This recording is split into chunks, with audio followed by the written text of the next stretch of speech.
Welcome back to Boring Reviews. Boring land. Oh, just kidding. Blasphemer! Hello, right. Boring Review Nation! Kind of pointless. We know all things. All right, welcome back to Boring Reviews. Nick here. Jodi there. And we are here for another Ryan George video, but it's his pitch meeting series of videos. Now, she has never watched a pitch meeting video. We're going to do a few of them today. We'll post them on our channel the next few days. But I've seen quite a few of them. I have not seen this one, I don't think, at least. I saw a video on, I've seen lots of videos on Home Alone. Home Alone's fantastic film that came out in 1990, if I'm not wrong. Huge hit, Christmas movie. I think anyone that celebrates Christmas has to watch Home Alone at least once. Exactly, right?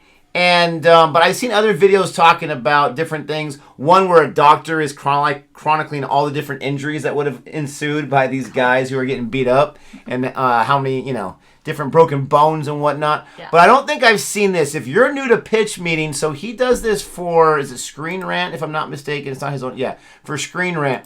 But it's all Ryan George that does this. He's a Canadian comedian. We've done a few of his videos, and we appreciate the response we've gotten from. You'll see in this video, if you've never seen it before, if you have, you know what to expect. But basically, he's that pitch guy pitching the movie, but he likes to find all of the plot holes and all the silly things to make it more comical. If you like our reaction to this and you want to see more, especially things that are festive for that season or whatever, please let us know. Comment below. Give us your list of your favorite pitch meetings that you want us to react to, and we'll check it out. But, you excited for this? I'm super excited. First time? First time. And if you're excited, don't forget to like, subscribe, and hit that notification bell so you're aware of our next uploaded videos. Please do. 'Tis the season to be clicking stuff. Oh, I thought you were going to say it should be jolly.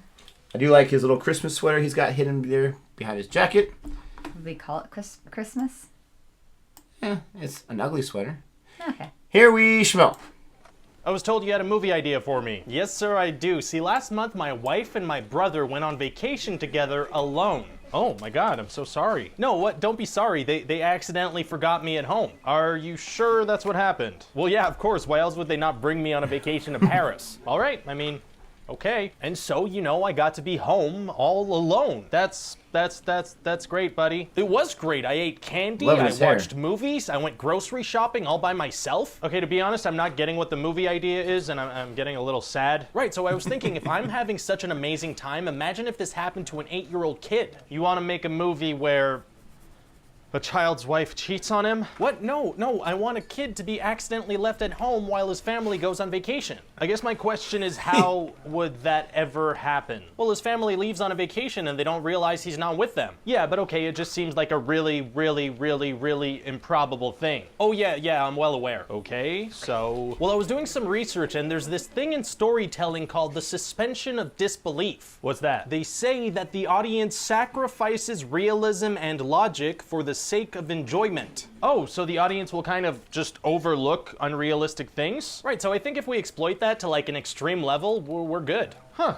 Interesting. So I think I figured out like the perfect storm of unrealistic coincidences to get this premise off the ground. All right, you got me, I'm listening. Okay, so first off, the kid has to be part of a huge family. Like it has to be big enough that you wonder if they've ever heard of birth control. Plus some uncles and cousins can be there too. They also all have to be really mean to the kid so he can wish that they would disappear. Then they also have to accidentally throw his plane ticket in the trash. Then they also have to make him sleep in the attic so they don't see him when they're leaving. I don't think I did either, actually. There also has to be a huge storm the night before the departure that knocks out the phone line so they can't contact him when they're gone. That storm also has to knock out the power. That way their alarms can shut off in the night and they wake up late for their flight. Also, the kid needs to sleep so heavily that he doesn't hear 15 people running around and yelling. There also has to be a random little kid that shows up at the exact moment they're doing a head count so they can get it wrong. Then we have to have nobody think of him even a little bit until they're mid-flight. So they really have to be like an awful family. They have to be the worst family. Oh yeah, also then the kid has to wake up and think he's magic because he wished that that they disappeared, and they did. Wouldn't he just make the connection that they were supposed to leave on a trip that morning? You'd think so, but if we have him not understand what an airport shuttle is, he can look at their cars and be like, there's no way they could have gotten to the airport without those. So he thinks he magically erased his family from existence? Right. So just to be clear, we need to have all those extremely unlikely scenarios play out one after the other just to get this kid alone at home by himself? That's right. And this suspension of disbelief. Right, with that, people will just be okay with all of that. Apparently, yeah. All of that. All of that. Yeah, pretty cool, right? Well, then awesome.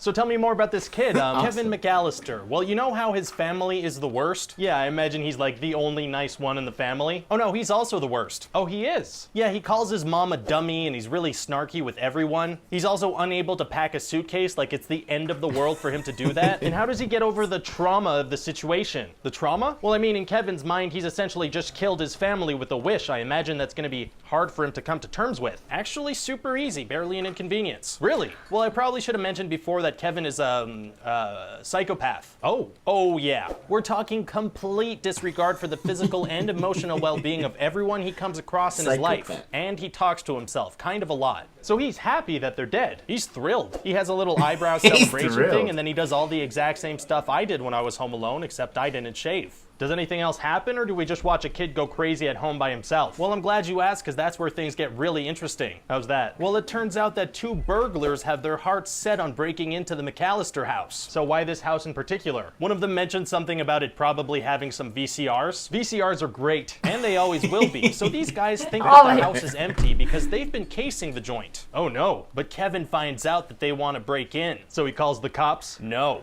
Well, eventually. Eventually, why not right away? Because of the psychopath thing. Oh.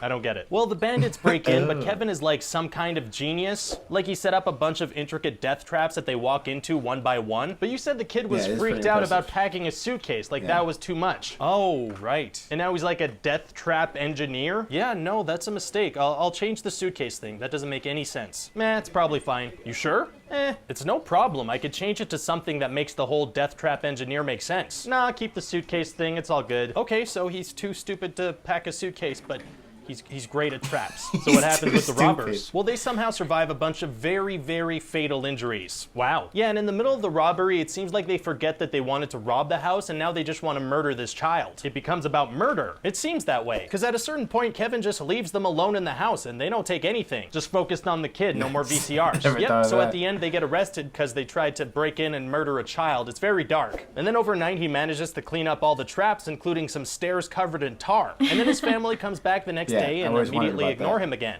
What do you think? Well, I think it might have some potential, but it's missing something, some kind of big selling point. Do you have anything in mind? Well, we could try the Christmas play. I mean, that rarely works, but what's that? That's when you make a movie take place at Christmas time, even if it has almost nothing to do with Christmas time. So people think, oh, this is a Christmas movie, I have to watch it. Exactly. Would that work if I just add in a couple of random Christmas elements? Well, it's certainly not going to be a Christmas classic, but it's worth a shot.